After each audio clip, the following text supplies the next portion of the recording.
Hello racing fans and a warm welcome to Trackside, proudly brought to you by World Sports Betting Bet, to the best bet with WSB. Well, I hope that you're having a fair week. Of course, it's a short week because we didn't have racing on Monday and Tuesday. There was a double header on Wednesday, we know, at Durbanville and at Greyville. Thursday would have been at the Val, Friday at Fairview, and Saturday is only one race meeting now. It'll be the race meeting from Turffontein. The race meeting for Durbanville has been moved at the time of recording. We got the news that the meeting has been moved to Monday. So there will be racing on Monday now, which is a plus because there was no local racing scheduled for Monday. So this weekend we got Turffontein and Greyville, and I've picked out 4 horses, 2 at Turffontein, 2 at Greyville. 2 trebles will be up on the World Sports Betting menu. So away we go with our 4 horses.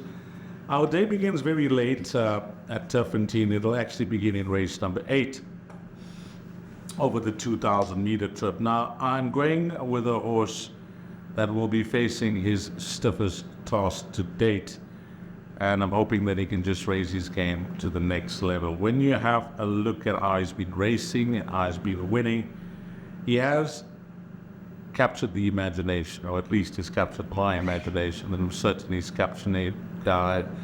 managed to grab your attention as well if you've been following his career. His name is Cut, and he reeled off the hat-trick in impressive style which came last time out. That was his most impressive win to date. The ratings of his last 2 wins in Deez and Company have been average of a 68 and a 73. This has an average rating of a 99, the Pinnacle Stakes. So it is a very tough race. And of his rating, which is an 87, the lowest mark in this field, he'll have to punch above his weight. And he'll have to show that he is a horse that could be worth following through the season and maybe even campaigning in some feature races, because on what he's done to date, reading off the hat-trick, he's really done well. And I'll take compliments to Mike de Kock, and we'll see how he goes against this type of field.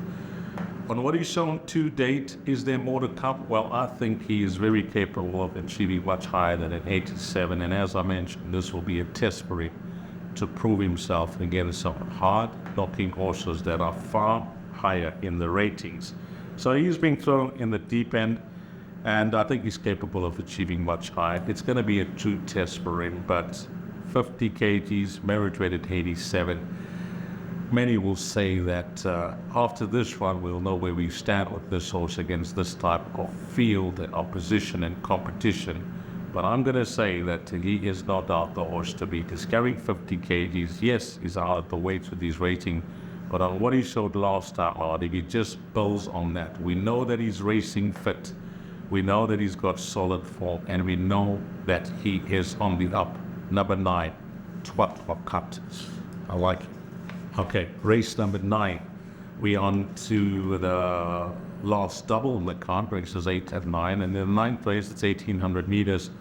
And this horse, Total Surrender, will be priced up as the favorite. He just looks like a horse that could be great places this season.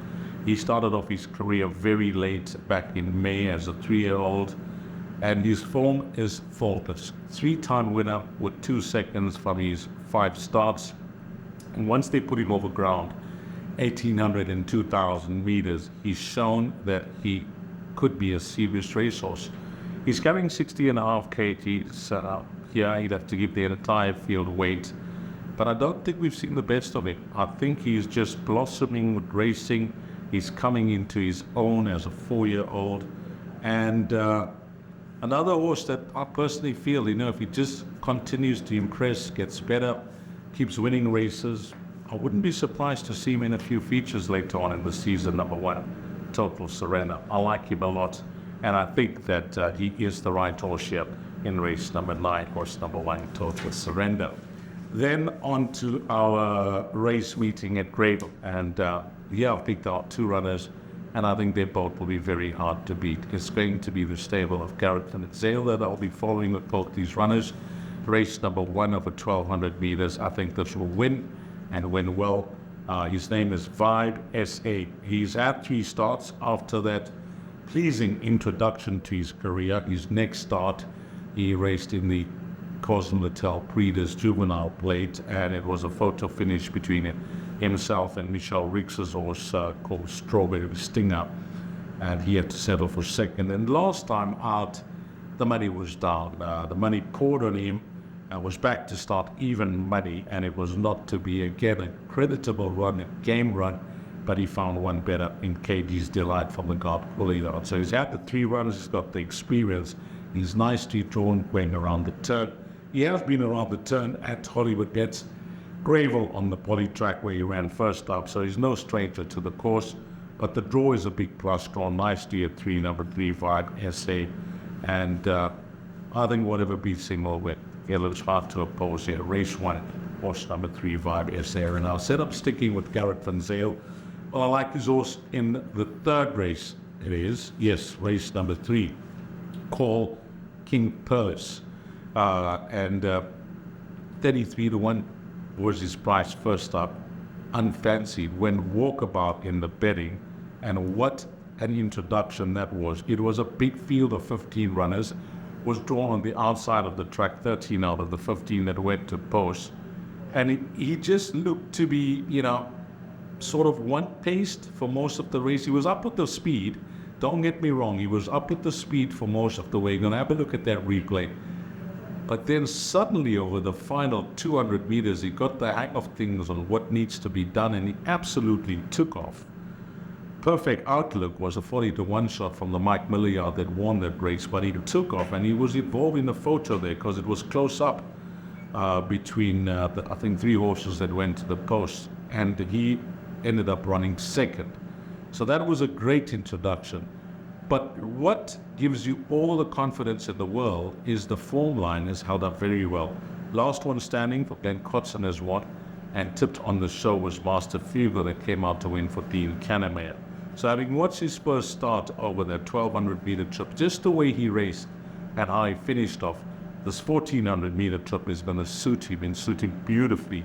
Number 7, King Perlis, and you're not going to get that 35-1 shot this time round. He will be priced up at the favorite, and I think he's just got one horse that could possibly be his data, and that's Sean Terry's runner called Van Angel, number 10, but I'll make him the horse to beat, and hopefully he can close things off in those trebles. Number 7, King Perlis in race number 3, and that is a wrap, guys. As always, I wish you all the best over the weekend wherever you're playing, whether it's Turffontein or Greyville, and from the entire team at World Sports Betting, thanks to all the punters, but more importantly and more especially, thanks to you, the valued customer. Until we meet again, which will be next week, you have a blast, find all the winners, make a huge profit, and hopefully it turns out to be a very successful weekend for you. Until next week, take care. Saladin guys.